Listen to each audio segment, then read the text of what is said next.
मेरा नाम सीमा है। मेरी मजबूरियां मुझे जहां पर लेकर गई थी वो कोई एक ब्यूटी पार्लर था। ब्यूटी पार्लर में काम करना कोई गलत बात नहीं है, क्योंकि अक्सर औरतें ब्यूटी पार्लर में काम करती हैं। लेकिन मैं जिस ब्यूटी पार्लर में गई थी, वहां की मालकिन मुझे बड़े गौर से देख रही थी। उसने मुझसे कहा कि मेरे पास लड़कियों की खूबसूरती बढ़ाने की एक क्रीम आई हुई है, मगर अभी तक मैंने उसे किसी पर आजमाया नहीं है। इस क्रीम का असर देखने के लिए उसे मेरी जरूरत थी, और उस क्रीम को लगाने के बदले वो मुझे 7 लाख रुपए देने का बोल रही थी। इतने ज्यादा पैसे तो मैंने अपनी जिंदगी में कभी देखे भी नहीं थे। जितने गरीब हम लोग थे, उस हिसाब से तो ये पैसे हमें अमीर बना सकते थे। मैं बड़ी हैरान हो गई थी।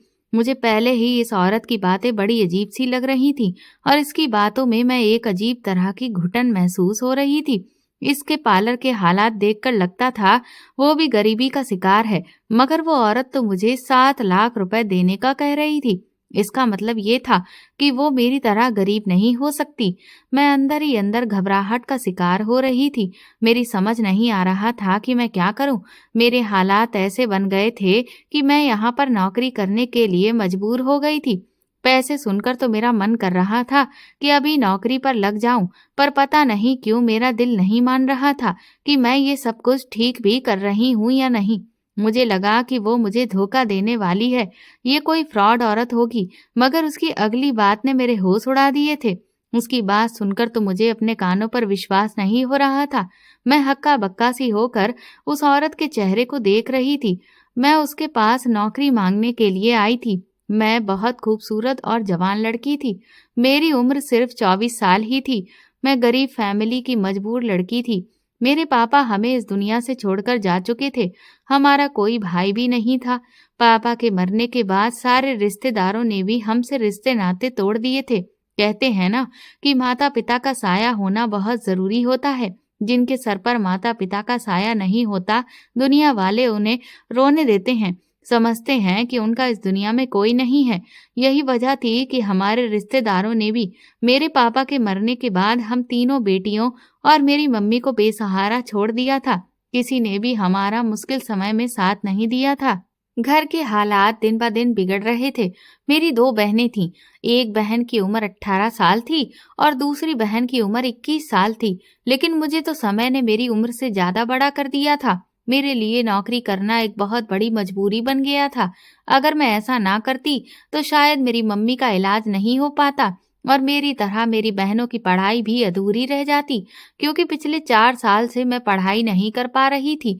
जब से मेरे पापा बीमार हुए थे, तभी से ही मेरी मम्मी ने मुझे घर में बैठा लिया था। उनका कहना था कि मैं बड़ी हूँ, मुझे घर की जिम्मेदारियों को समझना चाहिए और अब अपनी पढ़ाई को यहीं पर ही रोक देना चाहिए।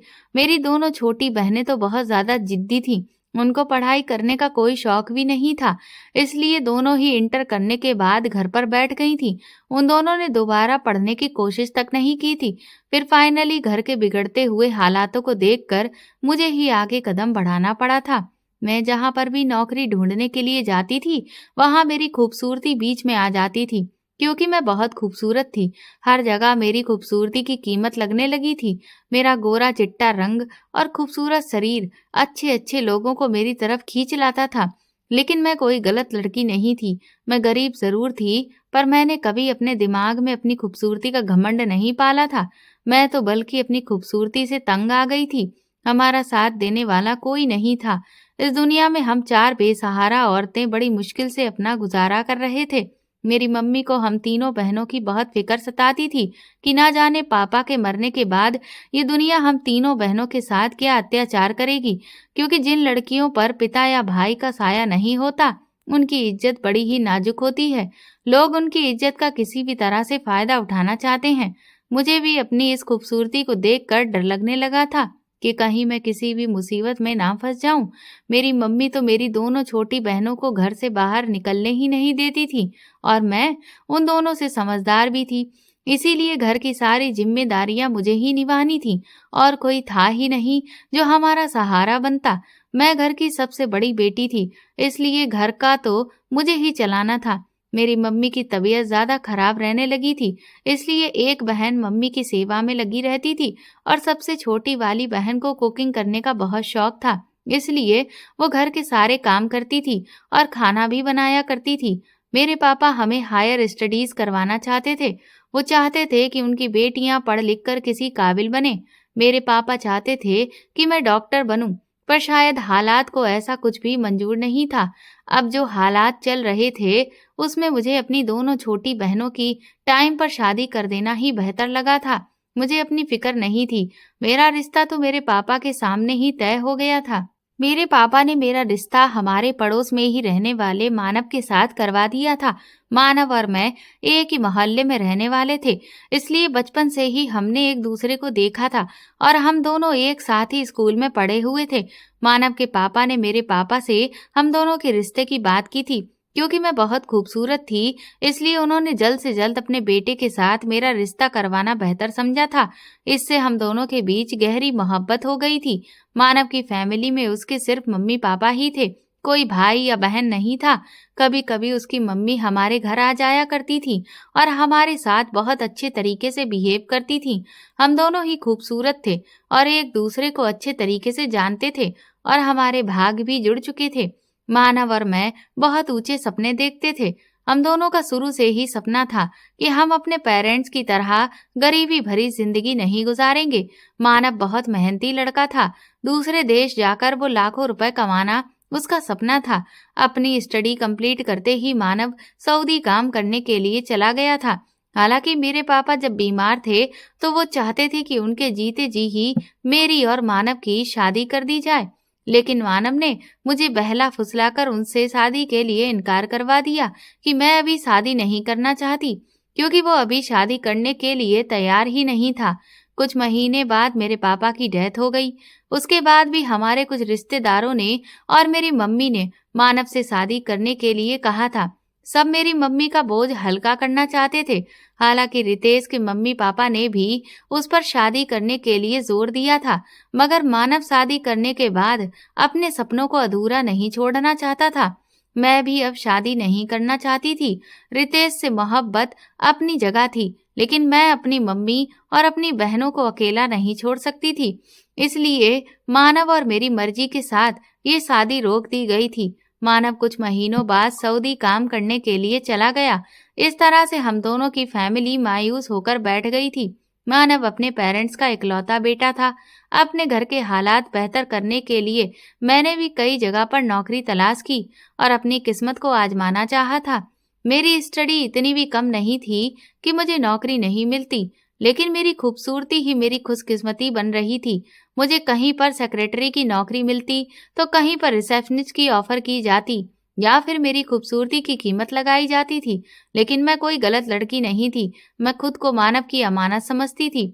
ऐसे हालातों में मैं कोई ऐसा वैसा काम नहीं करना चाहती थी जो बाद में मुझे मानव से दूर करने पर मजबूर कर दे। मुझे किसी फ्रेंड ने एक पार्लर में जॉब करने के बारे में बताया, लेकिन मैं पार्लर का काम तो जानती ही नहीं थी, इसलिए मैं पार्लर में काम कैसे कर सकती थी। मैंने अपनी फ्रेंड को इनकार कर दिया था। मेरी फ्रेंड ने कहा, तुम जब वहां पर जॉब करोगी तो वो तुम्हें जॉब करने के साथ साथ वहां का सारा काम भी सिखा देंगी। उसकी टेंशन तुम मत लो, एक बार तुम वहां जाकर जॉब के लिए ट्राई तो करो। मेरी फ्रेंड ने बताया कि पार्लर की मालकिन मेरी पुरानी जानने वाली है। उन्हें लड़की की तलाश है। पार्लर का काम वो खुद करेंगे, बस उन्हें एक हेल्पर की जरूरत है। तुम पार्लर का काम भले ही नहीं जानती, लेकिन हेल्पर बनकर उनके साथ हेल्प करवा सकती हो और धीरे धीरे फिर तुमसे भी काम आ जाएगा। मेरी फ्रेंड ने उस औरत के नरम बिहेवियर की बहुत तारीफ की थी। मेरी फ्रेंड ने मुझे उसका एड्रेस दे दिया था, इसलिए मैं अपने दोस्त के कहने पर उस पार्लर में पहुंच गई। ये जगह मुझे बड़ी हैरान कर गई थी। इतनी पुरानी जगह पर यह पार्लर बना हुआ था और इतनी अंदर बना हुआ था कि किसी कस्टमर को खबर भी ना हो कि इस जगह पर कोई पार्लर भी चल रहा है। मुझे लगा कि शायद इस पार्लर में कोई उम्र दराज औरत होगी जिसने यहाँ अपना पार्लर खोल रखा होगा, क्योंकि आजकल कोई भी समझदार लड़की ऐसी जगह पर अपना पार्लर नहीं खोल सकती। मगर जब मैं पार्लर के अंदर गई तो पार्लर की मालकिन को देखकर मुझे शौक लग गया था। वो बेहद खूबसूरत और स्टैंडर्ड औरत थी। उसे देखकर ऐसा लग रहा था कि वो काफी हाई एजुकेटेड और अच्छी फैमिली से बिलोंग करती है। मगर जिस जगह पर उसका पार्लर बना हुआ था वो जगह बड़ी अजीब सी थी। उस औरत ने मुझसे मेरी मजबूरी और मेरी परेशानी भरे हालात की कहानी सुनी तो वो अफसोस करने लगी। कहने लगी कि तुम फिक्र मत करो, तुम अगर मेहनत करोगी तो लाखों रुपए कमा सकती हो। वो मुझे गहरी नजरों से देख रही थी। मैंने महसूस किया कि उसकी नजरें मेरे शरीर पर ही टिकी हुई थीं। वो मुझे बार बार घूर घूर कर देख रही थी। मुझे उसकी नजरें बहुत अजीब लग रही थीं। किसी भी मर्द का मुझे इस तरह से एक टूक देखना, ये तो कोई नॉर्मल बात थी, क्योंकि कोई भी मर्द मेरी खूबसूरती देखकर अपनी नजर मुझसे हटा ही नहीं पाता था। मगर वो तो औरत होकर मुझे इतनी गहरी नजरों से देख रही थी। मैं तो घबरा गई। मैंने ढीले ढाले और पूरे कपड़े पहने हुए थे। न जाने वो मुझे क्यों इतना घूर रही थी। मैंने उससे सवाल किया कि आप मुझे काम पर रख सकती हो या नहीं। मैं जल्द से जल्द उसका जवाब सुनकर वहां से जाना चाहती थी। वो औरत मुस्कुराकर मुझसे कहने लगी, मुझे तो तुम जैसी खूबसूरत लड़की की ही जरूरत है। तुम फिक्र मत करो, मैं तुम्हें काम पर रख चुकी हूँ। वो मेरी खूबसूरती की बहुत तारीफ कर रही थी। मुझे आइडिया हो गया था कि वो मेरी खूबसूरती के बिना पर ही मुझे नौकरी देने पर तैयार हुई है, क्योंकि मैं पार्लर का कोई काम नहीं जानती थी। और दूसरी बात ये भी कि उसने पार्लर से रिलेटेड तो मुझसे कोई भी सवाल ही नहीं किया था। मुझे ये बात बहुत अजीब लग रही थी। वो मुझसे कहने लगी कि घबराओ मत, मैंने अपने पार्लर में हमेशा औरतों को खूबसूरत करने के लिए अच्छे अच्छे प्रोडक्ट्स का इस्तेमाल किया है। अभी कुछ दिन पहले ही मैंने विदेश से एक बहुत ही अच्छी क्रीम मंगवाई है जो कि औरतों को खूबसूरत बना देगी। लेकिन वो क्रीम कस्टमर पर लगाने से पहले मैं उसको किसी पर ट्राई करना चाहती हूँ, क्योंकि मैं उस क्रीम को डायरेक्ट कस्टमर पर अप्लाई नहीं कर सकती। अगर कुछ गड़बड़ हो गई तो मेरा ये पार्लर बंद हो सकता है। मुझे इसके लिए एक ऐसी लड़की चाहिए थी जो बहुत खूबसूरत हो। तुम तो पहले ही बहुत खूबसूरत हो और अच्छी भी हो। तुम मेरी क्रीम को ट्राई करने के लिए बेस्ट रहोगी, इसीलिए मैं तुम्हें नौकरी पर रख रही हूँ। वो औरत कहने लगी, इस क्रीम से तुम्हारी खूबसूरती में और ज्यादा बढ़ावा हो जाएगा और मैं अपने कस्टमर को यही बताऊंगी कि क्रीम तुम पर आजमाई गई है। मैंने कहा, ठीक है, अगर मेरी खूबसूरती इस काम के लिए इस्तेमाल हो रही थी तो मुझे कोई ऐतराज नहीं था। मुझे लगा कि इस पार्लर से मेरी मंथली सैलरी सिर्फ 6 या 7 हजार ही होगी, मगर मैं इसमें भी खुश थी, क्योंकि कुछ ना होने से इतने पैसे आना भी मेरे लिए बहुत बड़ी बात थी। मगर उस औरत की अगली बात पर मुझे झटका लगा था। वो कहने लगी, तुम्हें मेरी क्रीम इस्तेमाल करने के बदले 7 लाख रुपए दिए जाएंगे। मैं 7 लाख जैसी बड़ी रकम के बारे में सुनकर शॉक्ड रह गई थी। एक नॉर्मल सी क्रीम लगाने के बदले वो औरत मुझे 7 लाख देने के लिए तैयार थी। मैं नहीं समझ पाई थी कि वो इतनी बड़ी रकम क्यों देना चाहती थी। मेरी हैरानी पर वो कहने लगी, मैंने खूबसूरती वाली क्रीम अभी किसी पर ट्राई नहीं की। तुम पहली बार इस्तेमाल करोगी तो हो सकता है कि तुम्हारी खूबसूरती पर दाग भी लग जाए और ऐसा भी हो सकता है कि तुम्हारी खूबसूरती पहले से ज्यादा बढ़ जाए। इसलिए सोच समझकर जवाब देना, तुम्हें खतरा मोल लेना होगा। अगर तुम मुझ पर भरोसा करके ये काम करना चाहो तो इसकी कीमत 7 लाख ही होगी। वो औरत मुझसे कहने लगी कि फिक्र मत करो, मैं कभी गलत प्रोडक्ट इस्तेमाल नहीं करती। मैं थाईलैंड की एक बहुत बड़ी कंपनी से प्रोडक्ट ऑनलाइन मंगवाती हूँ। मुझे और क्या चाहिए था। मैं उस औरत की बात मान गई थी। 7 लाख के बारे में सुनकर तो वैसे भी मेरी आंखें खुल गई थीं। इसके लिए तो मैं खतरा भी मोल लेने के लिए तैयार थी।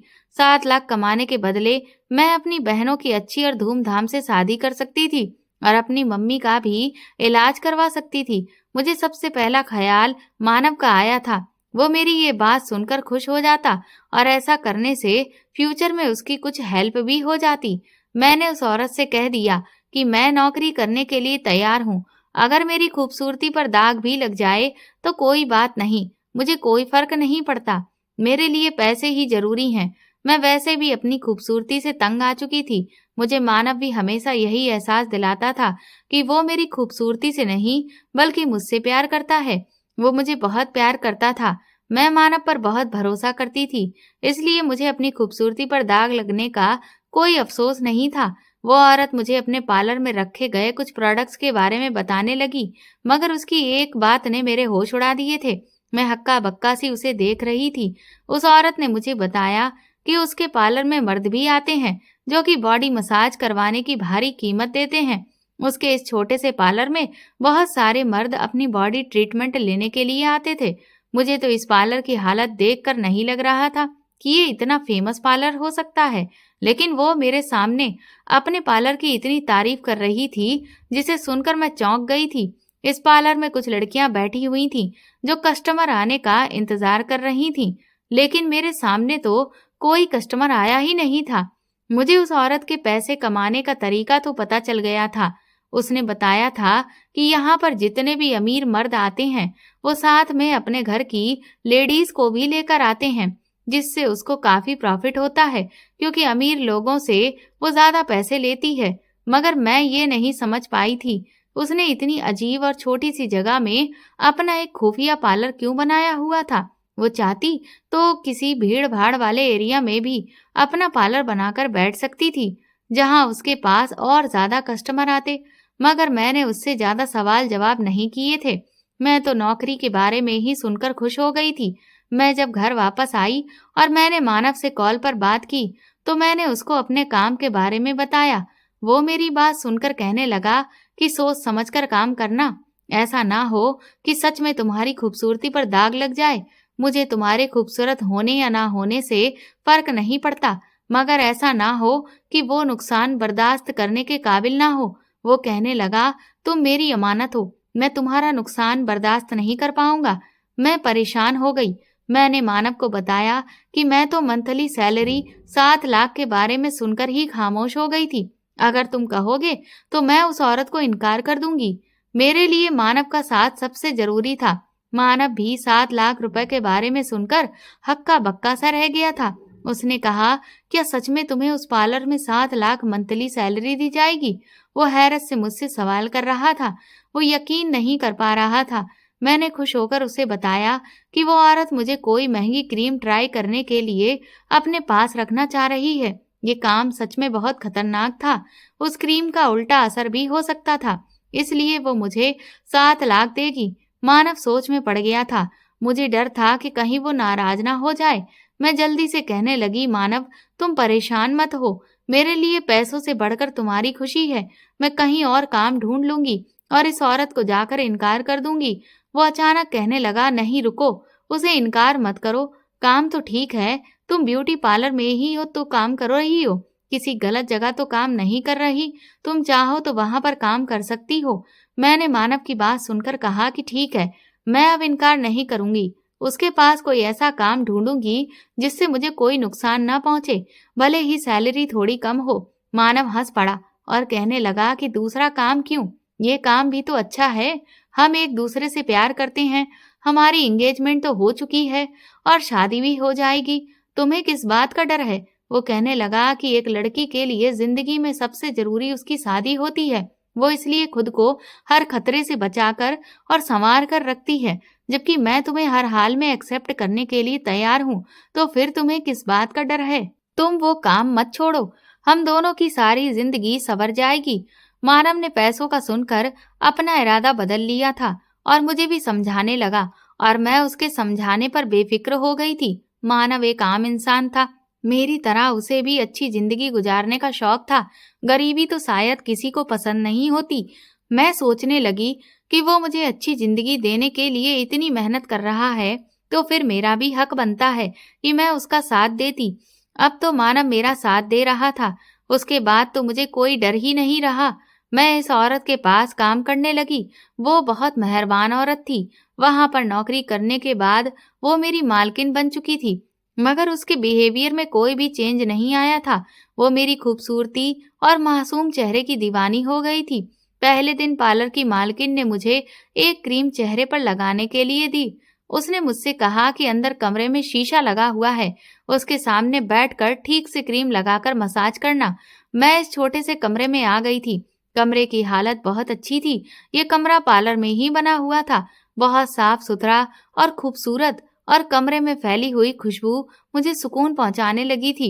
चेहरे पर क्रीम लगाते ही मुझे चक्कर आने लगे थे, इसलिए मैं बिस्तर पर लेट गई और अगले ही पल मैं बेहोश हो चुकी थी। मुझे नहीं पता था कि मैं कहाँ पर हूँ। जब मैं जागी तो शाम हो रही थी। पार्लर की मालकिन ने मुझे 7 लाख रुपए देकर घर भेज दिया था। मैं खुश हो गई कि ठीक है, इतने आसान काम के मुझे इतने ज्यादा पैसे मिल रहे थे। लेकिन मैं नहीं जानती थी कि मेरे साथ क्या होने वाला था। पार्लर की मालकिन हर रोज यही करती थी, मुझे क्रीम लगाने के लिए कमरे में भेज देती और कमरे को बाहर से बंद कर देती थी। कमरे में खुशबू फैली हुई थी और धीमी सी रोशनी डरावना सा माहौल पैदा करती थी। वो क्रीम लगाते ही मैं फौरन बेहोश हो जाती थी। शुरू में तो मुझे कुछ समझ ही नहीं आया था कि मेरे साथ क्या हो रहा है। ये पार्लर की मालकिन न जाने मुझे किस तरह की क्रीम लगाने के लिए दे रही थी, मगर मालकिन का एक्सपेरिमेंट कामयाब रहा था। खूबसूरती की क्रीम लगाने की वजह से सच में मेरी खूबसूरती में बढ़ावा होने लगा था। मेरे चेहरे का रंग दूध की तरह सफेद हो गया था। मेरी बहनें भी ये बात मुझे कई बार बता चुकी थी कि मेरा चेहरा दिन ब दिन और निखरता जा रहा है। मैं बहुत खूबसूरत हो गई थी। मानव मुझसे वीडियो कॉल पर बात करता तो खुशी से फूला नहीं समाता था। वो मुझसे कहता कि तुम्हारा फैसला ठीक था, तुम्हारी खूबसूरती तो और बढ़ गई और तुम पैसे भी कमाने लगी हो। हर टाइम मुझे देखने के लिए वीडियो कॉल करता रहता था और वो मुझे देखकर अपनी बेताबी का इजहार करने लगा था। उसकी मोहब्बत पहले से और ज्यादा बढ़ गई थी। मैं अपनी किस्मत पर जितना घमंड करती मुझे कम ही लगता था। मगर एक दिन मैं क्रीम लगाकर कमरे में बंद हुई तो जागने पर मुझे बहुत थकान महसूस हो रही थी। मेरा सर बुरी तरह से चकरा रहा था। मेरा शरीर बुखार से जल रहा था। पार्लर की मालकिन ने मेरी बिगड़ती हुई तबीयत देखकर मुझे फौरन घर भेज दिया। घर जाकर भी मैं बेहोश हो गई थी। अगले दिन मेरी तबीयत कुछ बेहतर हुई तो अपनी हालत देखकर मेरे होश उड़ गए थे। मेरे शरीर पर अजीब तरह के निशान थे और मैं ऐसे नुकसान का शिकार हो चुकी थी जिसकी भरपाई मुमकिन ही नहीं थी। मेरा शरीर डर से कांप उठा था। मुझे एहसास हुआ कि मैं कुंवारी नहीं रही थी। इसका मतलब ये था कि मेरी इज्जत के साथ कोई खेल रहा था। मैं रोने लगी थी और ये बात मैंने किसी को नहीं बताई थी। मगर उस पार्लर पर पहुंची तो पार्लर की मालकिन से बात किए बिना नहीं रह पाई। मैं बुरी तरह से रो रही थी। पार्लर की मालकिन कहने लगी कि फिक्र मत करो, कोई इतना बड़ा नुकसान नहीं हुआ है कि तुम उसके लिए परेशान हो रही हो। आजकल हर परेशानी का हल है। पार्लर की मालकिन मुझे तसल्ली देते हुए सुकून से बोली तो मुझे उन पर कुछ शक हुआ था। वो औरत इतने बड़े नुकसान पर भी इतनी बेफिक्र हो रही थी, जबकि मेरी तो जिंदगी ही बर्बाद हो चुकी थी। मैंने जब उनसे सवाल किया और उनसे बिगड़ने लगी तो वो मुझे घूरने लगी थी। कहने लगी कि तुम शराफत का नाटक क्यों कर रही हो? अपनी की हुई गलती का इल्जाम मुझे मत दो। तुम्हारा शरीर है, तुम ही जानती होगी तुम्हारी इज्जत किसने खराब की है। तुम इतनी भोली तो नहीं हो कि मुझसे सवाल करो। मैं उसकी बातों पर शॉक्ड रह गई थी। मैंने गरीबी और परेशानी की हालत में भी कभी इतनी घटिया हरकत के बारे में नहीं सोचा था और मम्मी की बीमारी में ही इस तरह के अत्याचार से लड़ रही थी। मगर आज पहली बार मेरे कैरेक्टर पर सवाल उठा था। मेरे इस एक्शन पर पार्लर की मालकिन नरमी से कहने लगी, मैं तो तुम्हें बस खूबसूरती बढ़ाने की क्रीम दे रही थी और कमरे में भेज दिया करती थी। खूबसूरती की क्रीम से किसी लड़की का कुंवारापन खत्म नहीं हो सकता। मैं कहने लगी, तुम ना जाने कितने लोगों से मिलती हो, तुम्हारे घर में भी कोई मर्द नहीं है, तुम अकेली जवान लड़की हो सकता है किसी ने धोखे से तुम्हारा नुकसान कर दिया हो। मैं उसकी बात पर बुरी तरह से रोने लगी थी। ऐसा भी कुछ नहीं था कि मैं कोई नादान लड़की थी जिसे इतनी भी समझ ना हो कि किसी ने उसके साथ गलत किया था। इस बात को काफी टाइम हो चुका था। मैं अपने होश में रहती थी। रात को भी मैं अपनी बहनों के लिए सावधान सी रहती थी। फिर भी मेरे साथ ये हादसा कब और कैसे हो गया था मैं नहीं जान पाई थी। मगर मुझे इतना तो जरूर पता था कि मेरे साथ ये सब कुछ उस पार्लर में ही हुआ था। मगर पार्लर की मालकिन तो कुछ समझने को तैयार ही नहीं थी। उल्टा अब वो मुझे अलग तरह की दवाइयां देने लगी थी। उसने मुझे दवाई खाने के लिए दी थी और कहा था कि उनकी एक दोस्त डॉक्टर है और उन्होंने मेरे बारे में उससे बात की तो उन्होंने मुझे खाने के लिए ये दवाई दी है। मैंने सोचा मैं खामोशी से इस काम को छोड़ देती हूँ, लेकिन इस बारे में मानव को नहीं बताऊंगी। मगर घर के हालात बेहतर होने की वजह से इन्हीं दिनों मेरी 2 बहनों के एक साथ एक ही घर के अच्छे रिश्ते आ गए थे। मेरी बहनें भी मेरी तरह खूबसूरत थीं। मेरी कुर्बानी की वजह से घर के हालात बेहतर हो चुके थे। रिश्ते बहुत अच्छे थे। लड़के वालों की फैमिली बहुत अच्छी थी और लड़के बहुत अच्छी जॉब करते थे। मैंने मम्मी को इस बारे में बताया तो वो मुस्कुराती हुई आंखों से मुझे देखने लगी थी। मैं अपनी बहनों की खातिर रुक गई थी। सोचा पहले इनकी शादी के लिए पैसे जमा कर लेती हूँ, उसके बाद काम छोड़ दूंगी। पार्लर की मालकिन ने मेरी परेशानी महसूस की तो मुझे एक ऐसा सॉल्यूशन बताया जो मुझे शॉक्ड कर गया था। पार्लर की मालकिन ने मुझे बताया कि उनकी डॉक्टर दोस्त के पास एक ऐसी दवाई है जो लड़की का कुंवारापन वापस कर सकती है। मैं तो इस बात पर बड़ी हैरान होकर मालकिन की तरफ देख रही थी, क्योंकि मुझे इस बात पर यकीन नहीं हुआ था। अगर ऐसी कोई दवाई होती तो इतनी लड़कियां कुंवारी ना होने पर खुद का जीवन समाप्त करने और डाइवोर्स लेने के बजाय इन दवाइयों का इस्तेमाल कर लेती। मैंने मालकिन को जवाब नहीं दिया, मगर जब मैंने इस बारे में इंटरनेट पर सर्च किया तो मैं दंग रह गई थी। साइंस ने इतनी तरक्की कर ली थी कि लड़की का कुंवारापन लौटाने का इलाज भी मौजूद था। विदेश में तो इस काम के लिए ऑपरेशन भी किए जाते थे और महंगा इलाज भी था।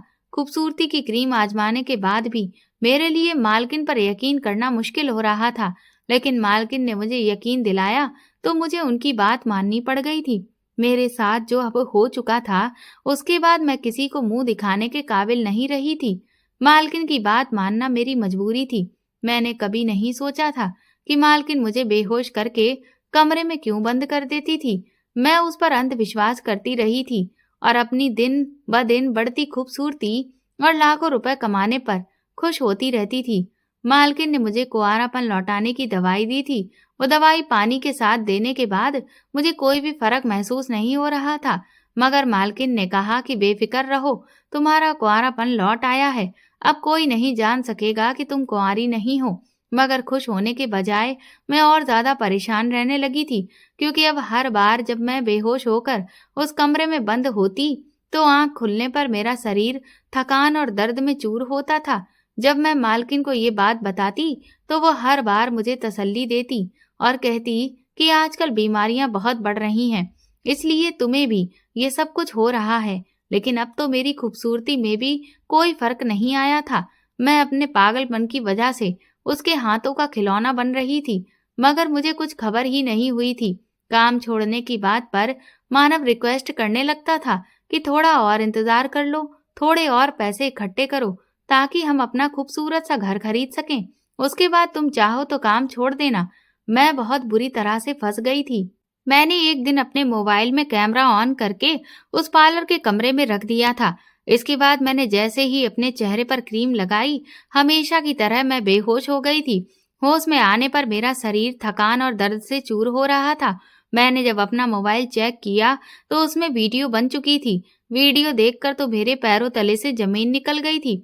मुझे उस दिन आइडिया हो गया था कि कितने टाइम से मेरा इस्तेमाल किया जा रहा था और मुझे खबर तक नहीं हुई थी। मालकिन पर अंधा भरोसा करने की वजह से मुझे इतनी बड़ी सजा मिली थी। मैं फूट फूट कर रोने लगी थी। इस वीडियो ने मेरे होश उड़ा दिए थे। मेरा पूरा का पूरा शरीर कांपने लगा था।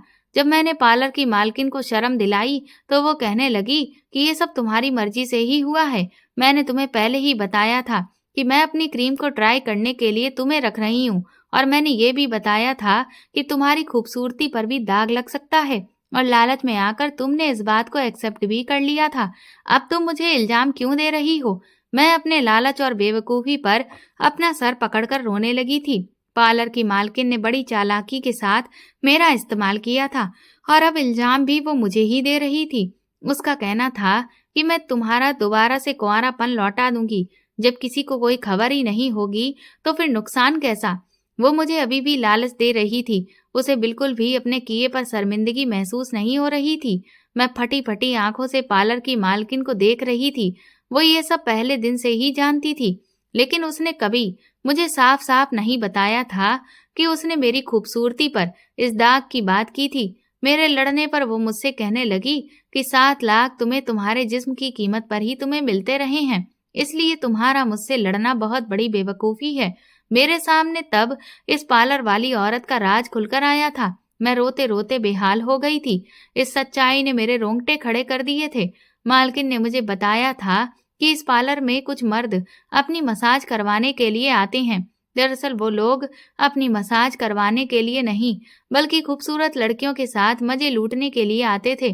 वो बिगड़े हुए और अमीर परिवार के होते थे, जो मेरे पार्लर की मालकिन को उनकी मुंह मांगी रकम देकर जाते थे।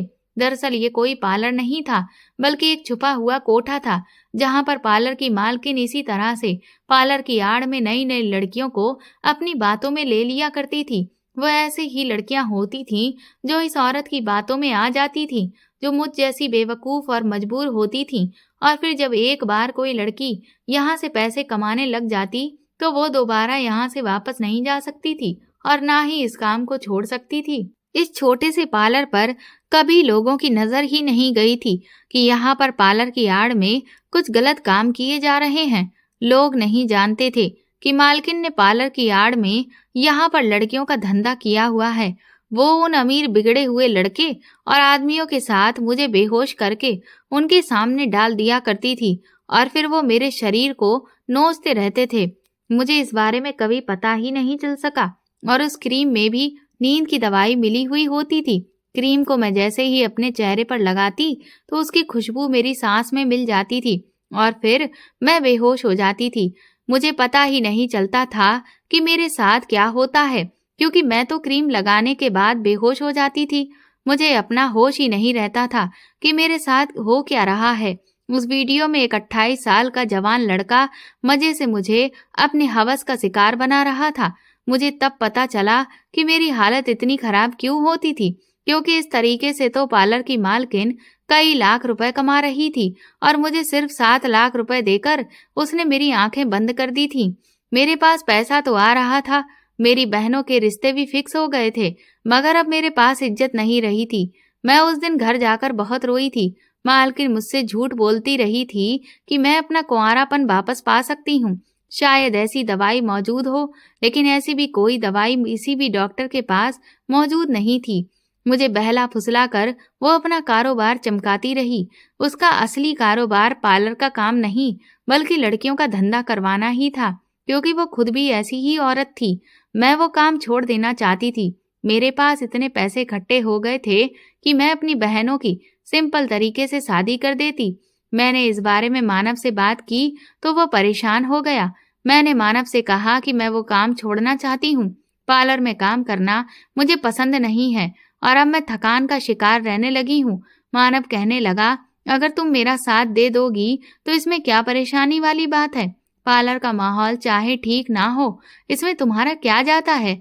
तुम तो बस पैसा इकट्ठा करो। उसकी बात सुनकर मैं खामोश रह गई थी। मानव मुझसे कहने लगा, मैं भी तो यहाँ रहकर इतनी मेहनत का काम करता हूँ।